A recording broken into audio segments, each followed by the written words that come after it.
राजकीय महाविद्यालय बाड़मेर में वाणिज्य संकाय के अंदर प्रथम वर्ष के अंदर नियमित प्रवेश पा चुके विद्यार्थियों के लिए आज ईएफएम विषय के अंदर व्यावसायिक अर्थशास्त्र प्रश्न पत्र के बारे में महत्वपूर्ण चर्चा करेंगे। इस व्यावसायिक अर्थशास्त्र के प्रश्न पत्र में मुख्य अर्थशास्त्र के सिद्धांत, व्यावसायिक अर्थशास्त्र या आर्थिक सिद्धांत, इन तीनों शीर्षकों से जो भी अर्थशास्त्र का प्रारंभिक ज्ञान है उसमें सबसे महत्वपूर्ण है कंज्यूमर बिहेवियर। हम उपभोक्ता के व्यवहार का ज्ञान अर्थशास्त्र से कर सकते हैं। आर्थिक विश्लेषण की प्रणाली में सबसे महत्वपूर्ण चीज होती है मांग और मांग का गणन, मांग की लोच।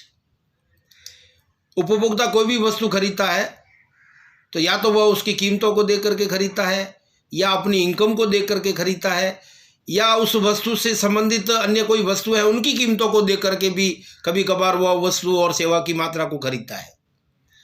मुख्य रूप से वस्तु की कीमत और उसके द्वारा उस वस्तु को खरीदने वाली कंज्यूमर के द्वारा खरीदने वाली मात्रा के बीच में गणितीय माप के अंदर जब संबंध निकाला जाता है तो उसे हम अर्थशास्त्र के अंदर मांग की लोच कहते हैं। मांग की लोच सामान्य मांग की लोच के रूप में कीमत और खरीदने वाली वस्तु की मात्रा के बीच में परिवर्तनात्मक संबंध का माप ज्ञात करती है। सामान्यतः यह 5 प्रकार की स्थितियां जिसे मांग की लोच की श्रेणियों के रूप में हम जानते हैं हो सकती है, जैसे पूर्णतया लोचदार मांग, अधिक लोचदार मांग, लोचदार मांग, कम लोचदार या बेलोचदार मांग तथा पूर्णतया बेलोचदार मांग। कुछ वस्तु ऐसी होती है जिसकी कीमतों में कोई परिवर्तन या ये कह दीजिए शून्य परिवर्तन होने पर उनकी मात्रा अत्यधिक परिवर्तित हो जाती है। अर्थशास्त्र में जैसा कहा गया है अनंत परिवर्तन हो जाता है, तो वह पूर्णतया लोचदार मांग कहलाती है। व्यावहारिक रूप से इस प्रकार की वस्तुओं का उदाहरण मिलना बहुत कठिन और असंभव है। सामान्यतः कुछ वस्तु ऐसी होती है जिनकी कीमतों में परिवर्तन की तुलना में उपभोक्ता उसकी मात्रा के अंदर अधिक परिवर्तन करता है।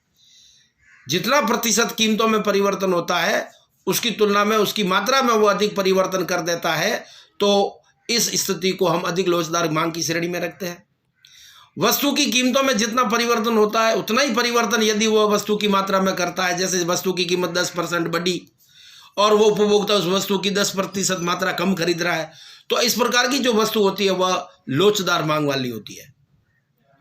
कुछ स्थितियों के अंदर वस्तु अनिवार्यता या इस प्रकार की बेलोचदार मांग के अंदर वस्तु की कीमतों में जितना परिवर्तन होता है उपभोक्ता उसकी तुलना में उसकी मात्रा में कम परिवर्तन कर पाता है। उसे उस वस्तु की मात्रा कुछ समय सीमा तक खरीदनी ही पड़ती है। ऐसी स्थिति वाली वस्तुओं के अंदर अनिवार्यता की आवश्यकता की वस्तुएं जैसे होती है उनकी कीमतें कितनी भी घटे बढ़े या जितनी प्रतिशत उसमें परिवर्तन होता है उतना वह उसकी मात्रा में विपरीत दिशा में परिवर्तन नहीं कर पाता है, इसलिए वह कम लोचदार मांग वाली कहती है। इन वस्तुओं को मांग की लोच को मापने की अर्थशास्त्र के अंदर कई विधियां हैं। मुख्य रूप से कुछ विधियां हैं वो मांग की लोच के गणितीय सूत्र से भी मापी जा सकती है, जिसमें मात्रात्मक परिवर्तन के अंदर या प्रतिशत परिवर्तन के अंदर कीमत के प्रतिशत परिवर्तन का भाग देख करके भागफल ज्ञात किया जाता है। यदि वो भागफल 1 से अधिक आता है तो अधिक लोचदार, 1 आता है तो लोचदार, 1 से कम आता है तो बेलोचदार।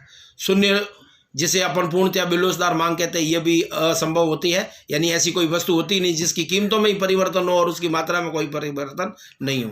तो ये 3 प्रकार की मुख्य वस्तु होती है। इन्हें अर्थशास्त्र में आगे चल करके अनिवार्य आवश्यकता की वस्तु, आरामदायक वस्तु और विलासिता की वस्तुओं की श्रेणी में यहाँ प्रोफेसर मार्शल ने बहुत महत्वपूर्ण ढंग से एक विधि बताई है जिसे कुल व्यय विधि कहते हैं।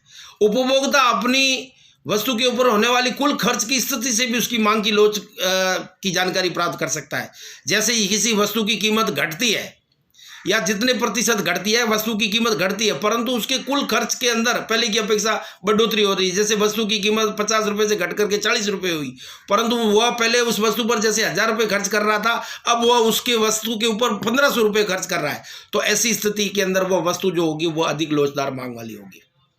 वस्तु की कीमतों में तो परिवर्तन हो जाता है, परंतु उसके कुल खर्च में कोई परिवर्तन नहीं होता। जैसे कीमतें 10% बढ़ी या 10 रुपये से बढ़ करके 15 रुपये हुई, परंतु कुल खर्च भी पहले भी 1000 रुपये था और अभी भी 1000 रुपये है, तो ऐसी स्थिति में समझ लीजिए कि वो वस्तु जो होगी वो लोचदार मांग वाली होगी। और यदि ऐसी स्थिति आती है जिसमें कीमतों में परिवर्तन होने पर उस वस्तु के ऊपर होने वाले कुल खर्च के अंदर उसी दिशा में, जैसे कीमतें बढ़ी और कुल खर्च भी पहले की तुलना में बढ़ा, या कीमतें घटी और कुल खर्च भी पहले की दिशा अपेक्षा घटा, तो ऐसी इस वस्तु जो होती है वह कम लोचदार मांग वाली होती है। व्यवहारिक रूप से यही 3 मांग की